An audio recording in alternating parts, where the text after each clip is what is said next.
The host story written and adapted by Eduardo Liñán. Some time ago, my family and I went on vacation to Valle de Bravo. My dad rented some cabins in a beautiful place called Rancho Las Joyas, a very pleasant location surrounded by vegetation.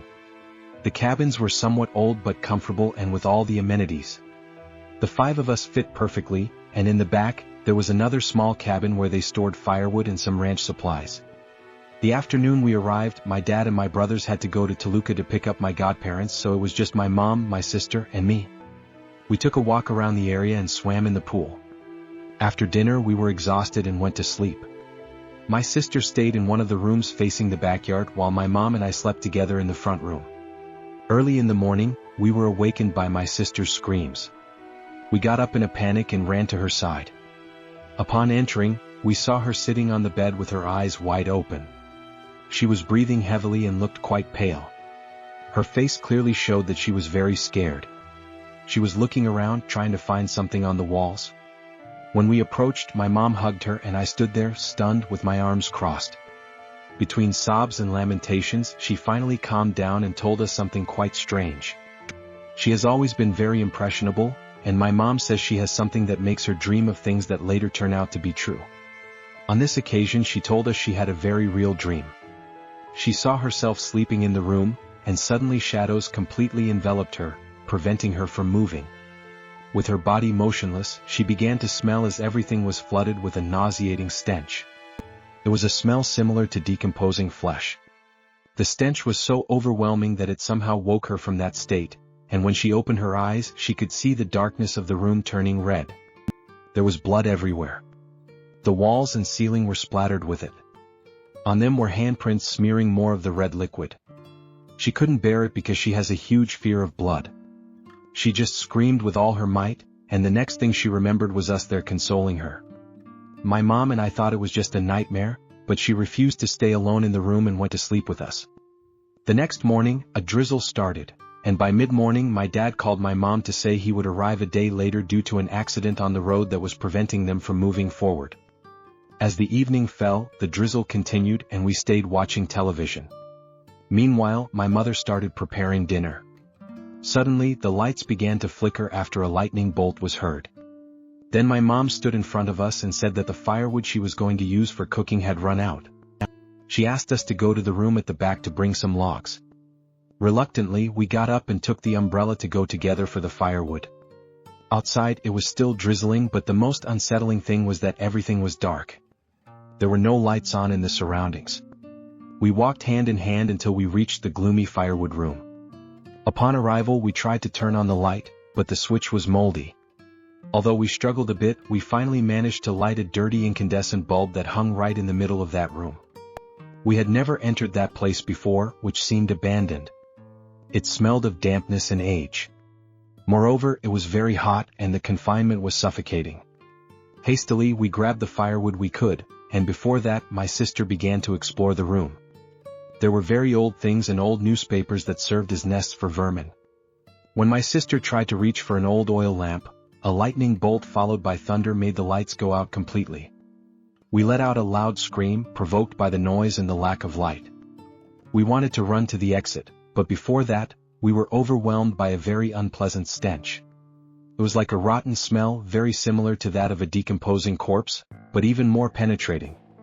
The odor made us feel horribly nauseous and desperate to get away. But the worst of all were the strange noises we began to hear around us. They sounded like scratching. Something was clawing at the wall or the floor. I never knew for sure because it sounded all around us and this noise was getting closer and closer. Fear turned into panic. We ran toward the exit, but something got in our way during our frantic dash, and we fell several times on the floor trying to reach the door.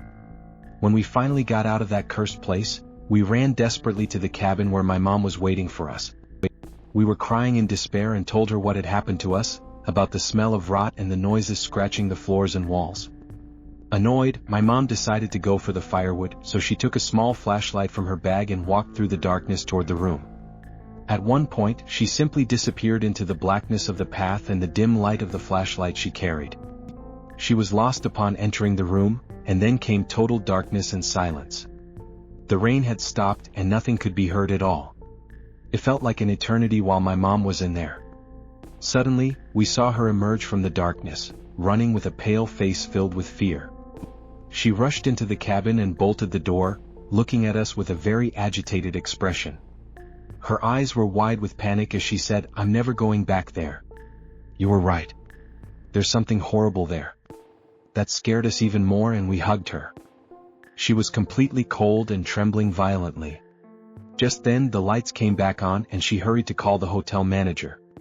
She told him that someone was lurking around the cabin and that they should send someone to check it out.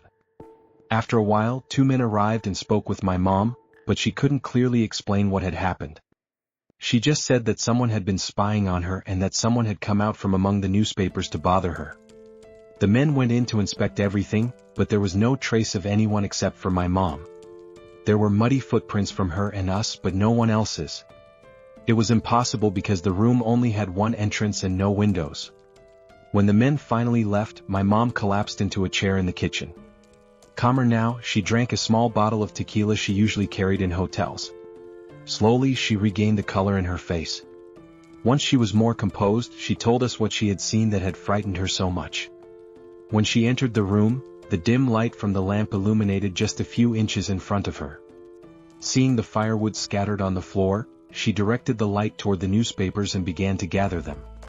As she did this, a cloud of foul-smelling vapor engulfed her again, causing her to feel nauseated and unwell, so she tried to leave. She grabbed the lamp and began to hear strange noises like scratching. Feeling a chill at her feet, she turned toward the sound and shone the light in that direction. Among some old barrels and cans, she saw a pair of eyes glinting. A shiver accompanied by an electric current ran down her spine. As the light illuminated more, she noticed someone there. The person was crouched, wearing old, tattered clothes filthy with grime, and their hair was matted with dirt. But the worst part was their face, horrible, violent, and filled with indescribable rage. In an instant, the head of that thing turned dramatically, with the chin pointing to the ceiling and the hair hanging toward the floor. Then she heard a pitiful moan coming from a disgusting mouth. It simply vanished into the darkness before my mother's astonished gaze. She dropped what she was holding and ran for the exit to get away from it. When she arrived with us, she was having a panic attack that she had to suppress so as not to alarm us. However, she never fully recovered from the fright. That night we couldn't sleep and had all the lights on. The shadows that occasionally appeared outside kept us on edge. The persistent smell of rotten meat lingered. In fact, the clothes we were wearing were soaked in that foul odor. In the end, we had to burn them. The next morning, my dad, my brother, and my godparents arrived. We already had our bags packed and had checked out. Without further explanation, we left, much to the bewilderment of our relatives.